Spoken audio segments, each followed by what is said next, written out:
नमस्कार, मैं डॉक्टर अमिताभ बनर्जी, यूएचओ का चेयरपर्सन।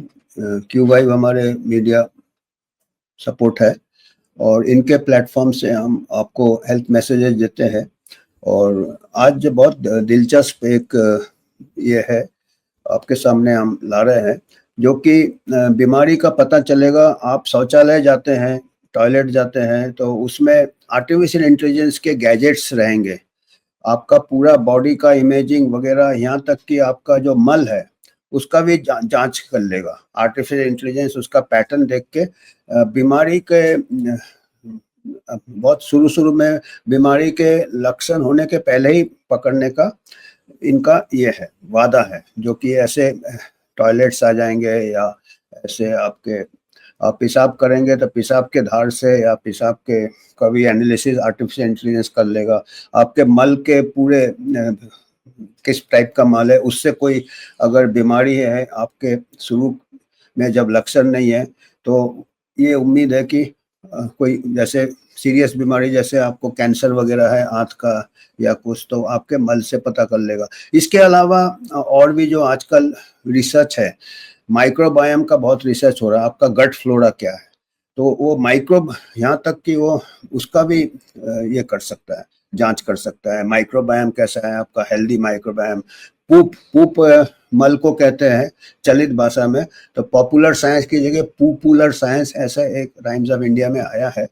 तो ये काफ़ी मतलब वादे तो बहुत करते हैं। आर्टिफिशियल इंटेलिजेंस अभी बहुत तेज़ी से रोल आउट हो रहा है। अभी इंडिया में भी बहुत बड़ा आर्टिफिशियल इंटेलिजेंस का सेंटर होने वाला है।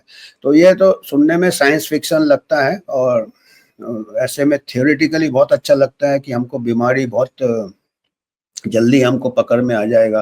पर हम कुछ इसके में कुछ चिंताएं भी प्रकट करना चाहते हैं कि इसमें कुछ कमियां भी हो सकती है, कुछ इसमें पिटफॉल्स भी हो सकते हैं, जिससे कि हम कई बार हम समझाएंगे कैसे ऐसे हो सकते हैं।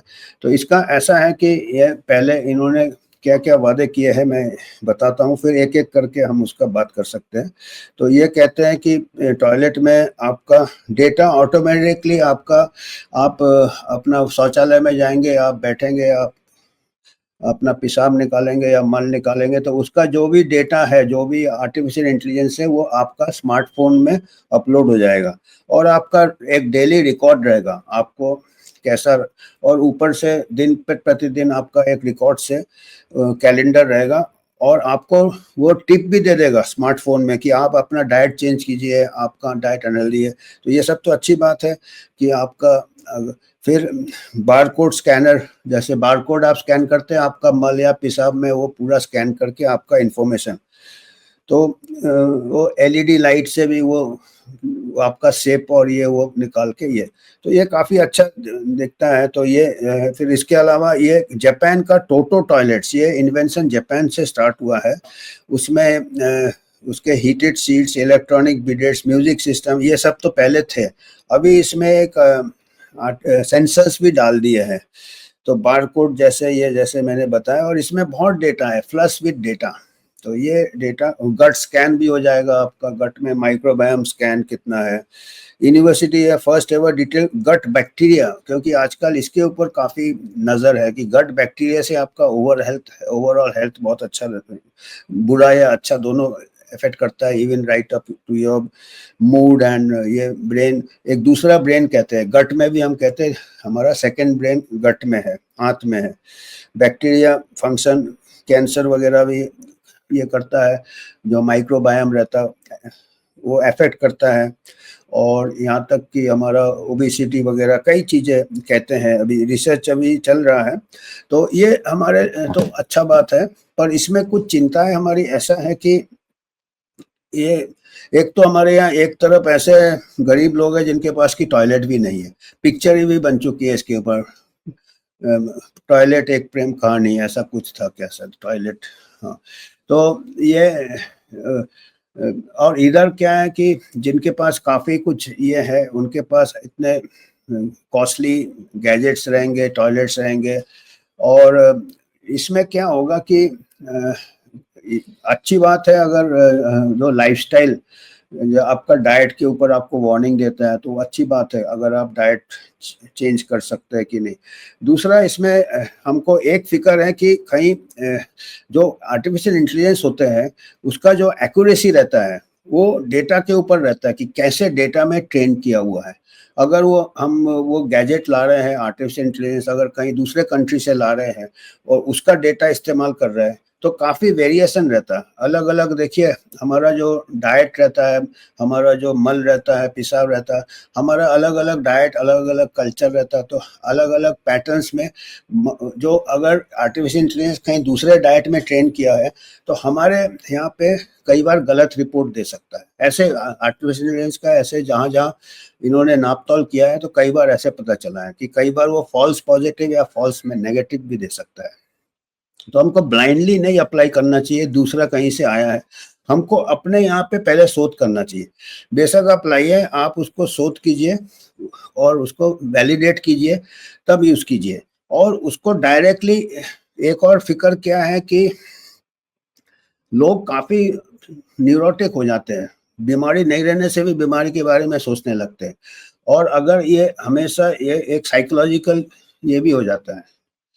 साइकोसोमैटिक भी हो जाते हैं और अगर मान लीजिए फॉल्स पॉजिटिव रिजल्ट आ गए, इवन इवन बेस्ट ऑफ जो इन्वेस्टिगेशंस होते हैं, उसमें 100 में से 5 रिजल्ट ऐसे होते हैं जो फॉल्स पॉजिटिव होते हैं। ऐसे स्टैटिस्टिकल ये उसी हिसाब से बनाया जाता है कि बहुत लोगों का लिया जाता है 95% नॉर्मल वैल्यूज से। 95% को हम नॉर्मल मानते हैं, 2.5% इधर, 2.5 है, टोटल 5% जो नॉर्मल लोगों में वो रीडिंग आएगा।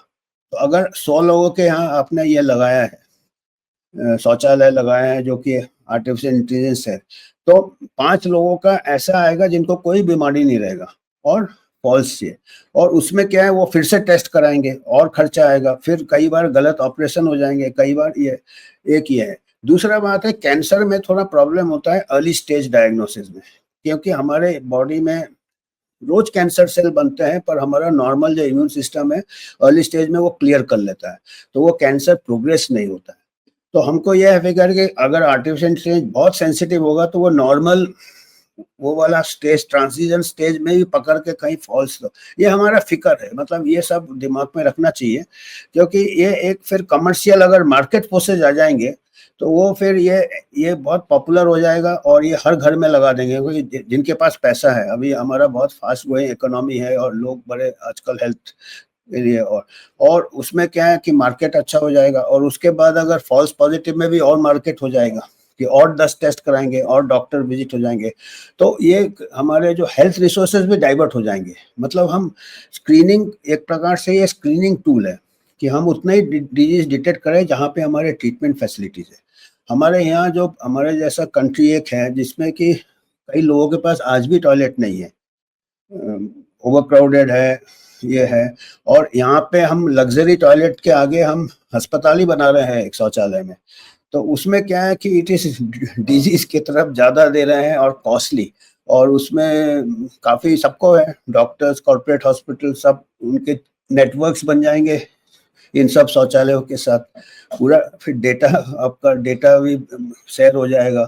तो ये सब कुछ चिंताएं हैं, तो हमारा यही रहेगा कि डेफिनेटली टेक्नोलॉजी को हमको अपनाना चाहिए, बट टेक्नोलॉजी को अच्छे से नाप तोल करना चाहिए, इसके ऊपर स्टडी करना चाहिए, ब्लाइंडली नहीं अप्लाई करना चाहिए। जिसमें कि कई बार यूजुअली क्या होता है कि जितने भी डायग्नोस्टिक, ये एक प्रकार का डायग्नोस्टिक टेस्ट है। आप पहले डॉक्टर देखता है, पहले पेशेंट को सिम्टम्स आता है, फिर डॉक्टर के पास जाता है, फिर उसके बाद टेस्ट किया जाता है। अभी क्या है कि उल्टा हो रहा है कि नॉर्मल आदमी के भी टेस्ट किए जा रहे हैं। उसका पूरा बॉडी स्कैन हो जाएगा शौचालय में, उसका मल स्कैन हो जाएगा, उसका यूरिन स्कैन हो जाएगा, तो वो नॉर्मल है। अब उसमें क्या है भाई, 5%, 100 टेस्ट होंगे उसके दिन में, तो ये 5 टेस्ट उसके एबनॉर्मल आएंगे और वो परेशानी से इधर-उधर भागता रहेगा। डॉक्टर भी परेशान, वो भी परेशान, जबकि उसको शुरू में कोई सिम्पटम नहीं था। तो ये सब हमको देखना है, इसके ऊपर अच्छे से रिसर्च होना चाहिए। तो हमको आज यही मैसेज देना था कि ये बहुत अच्छी बात है। अच्छा लगता है सुनने में, पर ये थियरी और प्रैक्टिस में कई बार बहुत गैप आ जाता है। तो आज हमको इतना ही मैसेज देना था। धन्यवाद। आपको अगर कोई योगदान करना है तो आप कर सकते हैं। यूएचओ हमारा इंडिपेंडेंट बॉडी है, हमारा कोई स्पॉन्सरशिप ना कोई टॉयलेट मैन्युफैक्चरर से है, ना कोई फार्मा से है, ना कोई पॉलिटिकल एफिलिएशन है। हम इंडिपेंडेंट बॉडी है, हेल्थ मैटर्स में अपना विचार आपको पेश करते हैं, आप तक ले जाते हैं और आप ही के सहयोग से हम आगे जाना चाहते हैं। धन्यवाद।